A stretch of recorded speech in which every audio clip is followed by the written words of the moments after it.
Iskampo ang pagnanakaw ng isang lalaki sa isang motorsiklo sa Maynila. Depensa niya ng maaresto pagmamay-ari ng kaanak niya ang motorsiklo na ninakaw umano noon. Taliwas po yan sa record ng Land Transportation Office.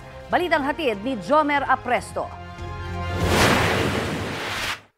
Aakalain mong magpaparada lang ang lalaking ito sa tabi ng isang ambulansya sa bahagi ng Old Antipolo Street sa Maynila.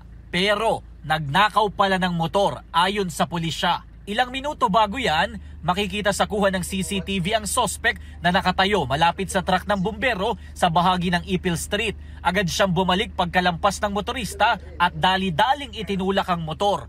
Napahinto siya sa tapat mismo ng CCTV dahil nakalak ang manibela ng motorsiklo. Matapos saglit iwan, itinulak niya uli ang motor at itinago sa gilid na nakaparadang ambulansya. Nalaman itong ating complainant, pagising niya wala na yung kanyang motorsiklo. Ginawa niya yung pagnanakaw ng motor ng madaling araw at pagdating ng hapon ay nahuli agad siya ng ating mga operatiba ng District Anti-Carnapping Unit. Lumalabas sa investigasyon ng pulisya na ilang beses nang may record sa barangay ang sospek dahil sa kaparehong paratang.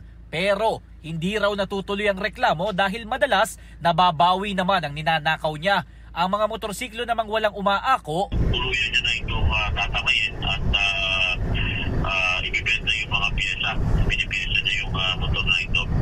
hawak na ng Manila Police District ang sospek na nahaharap sa reklamong paglabag sa New Anti-Carnapping Act of 2016. Ayon sa pulisya, nakulong na rin dati ang sospek dahil sa kasong homicide. Sa panayam ng GMA Integrated News, iginiit niya na pag-aari ng kamag-anak niya ang motor at ninakaw lang din ito mula sa kanila. Kaya nang makita raw niya, agad niya itong kinuha. Service namin dati, matagal na pa. Nakaligtaan ng dahil busy sa hanap buhay. Matagal na rin, 2005. Ganun. Pero base sa records ng LTO, ang motorsiklo bago pa at hinuhulugan ng totoong may-ari. Jomer Apresto nagbabalita para sa GMA Integrated News.